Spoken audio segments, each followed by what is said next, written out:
I just wanted to say something before I move on. See, you guys are in your, at the threshold of the dreams that you want to achieve. Please sit down, it's going to be slightly longer.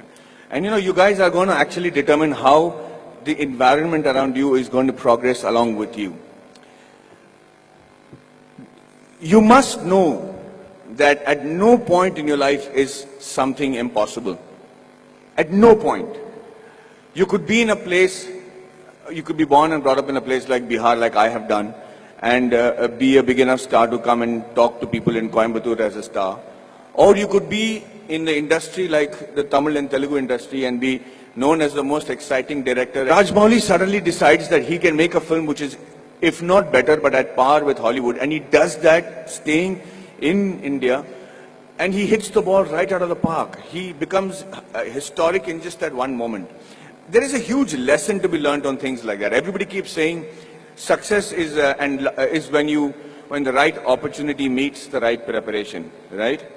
So you can't have the right preparation by being the engineer that you want to be, and you keep looking out for that right opportunity. But what makes the right opportunity and the right preparation come together? When does that synergy happen for you to be prepared for it? Because like they say, if you're prepared but you don't get the opportunity, it's useless. If you have the opportunity, you're not prepared, it's not useless.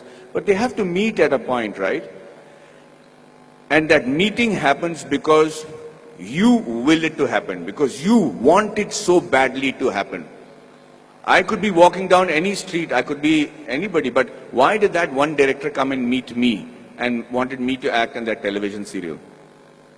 If you look at every next step in my career, I have never prepared for it. I have never imagined that this could happen. I never imagined that Mani Ratnam will call me. How would Mani Ratnam know about a guy who's doing a television series in Bombay without even seeing one episode of mine? So let's come back to that one point that happens, the synergy that happens between the right opportunity and the right preparation. And that happens when you have what is called situational awareness.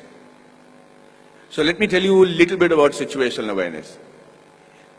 Situational awareness is when, as in the army, they say you're completely aware of what is happening around you at all times.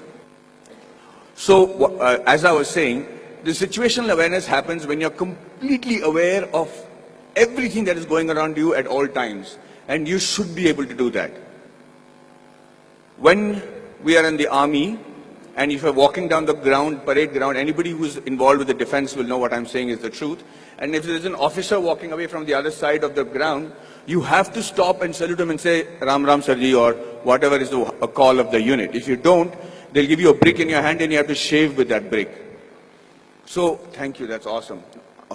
So, the situational awareness is because you should know when the enemy is around you or when there is danger around you. You know how that is taught to you from when you're a child? That's taught to you in the form of good manners, in the form of being courteous.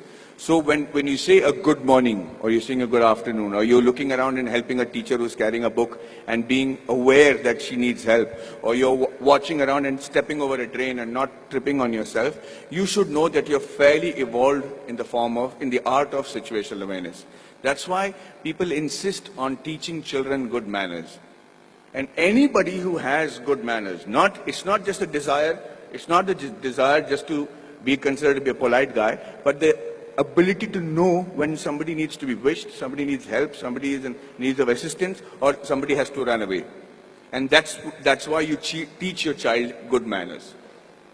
And I will tell you today, from the bottom of my heart, I might not be completely worthy of some of the opportunities that I got, but I grabbed it like hell. And I got those opportunities simply because I was a very well-mannered person. I was able to,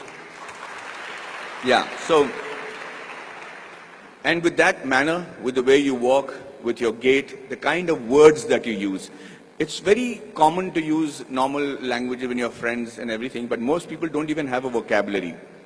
The reason I started those classes in Kolhapur was so that I had my friends who came to me and said, Maddie, we are very good engineers, buddy. We're really good at what we're doing. But the problem is I can't speak in English, I can't speak in Marathi. So when they come from Tatas and Kirloskars for campus selections, I'm not able to communicate to them.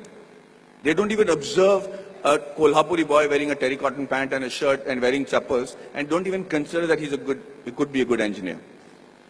So when I said the fault lies with you guys, he says, you have to break the clutter. Nobody's going to come and say, hey, you know what, maybe you're a good engineer, let me give you a shot. You have to be noticed in that very first instant. And for two reasons. One is that either you should know what is a good profession for you. If you're not able to make an impression, then quickly change it. This is not the be-all and end-all. The engineering or whichever subject that you choose to major in when you're in college does not literally have to be your lifelong profession. But give it a shot. At least know if that is a profession that you really want to pursue and excel in, because that's the only way you'll survive, is if you excel in it. If you excel in it to such an extent that you think, sleep, dream, eat, breathe that particular job. And I do that with acting. And I'm telling you, I do not know what else. I would have been a really bad soldier because I think I'm a really good actor. I'm involved completely, 100% of the time. I'm doing research. If I have free time, I'm going to YouTube and finding out what is a different method of acting. I just do that with a passion. If you're not doing that for your profession, know that you're in a secondary profession. Know that you're doing something which the Lord has not made you to achieve glory in. So you have to give it that shot. Now, what I'm trying to tell you is that Kolhapuri friends of mine who then came to me and I said, okay, let's try and see if we can change that. So at 5 o'clock in the morning, they would come to my room, we'll go to the terrace, and I started teaching them how to present themselves in the interview. Things that I had the good fortune of doing because I had many interviews and many group discussions to attend. And then I started with basic things on how to shake hands, how to look somebody in the eye and speak. How do you introduce yourself? How do you shake hands with a lady as opposed to a man? How do you speak on a phone? What is dining table etiquettes? What's telephone etiquettes? When do you use a shrimp fork or a salad fork or people might think I don't require that. I'm never going to work on those things. I'm doing my father's business. But you never know. That is the preparation that you make to make that quantum leap in your careers. These are basic things. You have to know that. You have to know how to dress correctly. You have to know if you have body odor. You have to know whether you're spitting on people's face and how to stop it when you're speaking. If you don't do these things, ladies and gentlemen, you will be in an average life, doing an average job and living an average life. Having said that, I'm not saying that is wrong. That could be your calling. My father is very happy living that sort of a life because they don't live in extremes. But if you have a passion and if you have a desire to be exceptional, if you have a desire to be seen apart from the crowd, then this is the bare minimum thing you should do.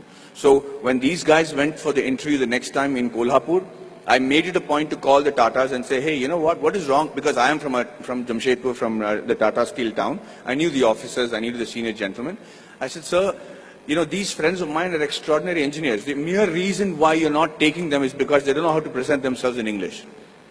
How long is it going to take for you to send somebody who knows Marathi in your panel so that they can actually judge and see if these guys are good enough for Tata Steel? Do you need good people who speak in English or do you need somebody who are good engineers? And he agreed. He actually sent people from Maharashtra, and for the first time in the history of Kolhapur, we had 5 guys getting into Tata Steel and Kirloskars. And I just wanted to say that I'm not taking credit for it.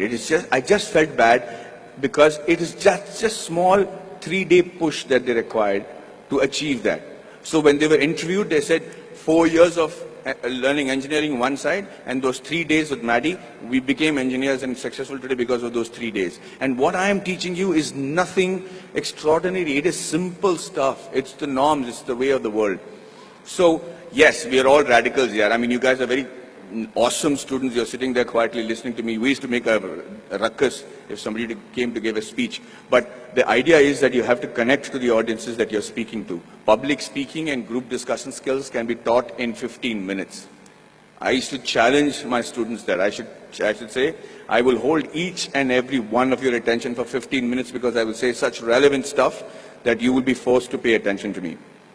And that's how you make an impression. That's how you break the clutter. That's how you get seen in this world, and that's how you can achieve glory for yourself and this wonderful nation that you're part of.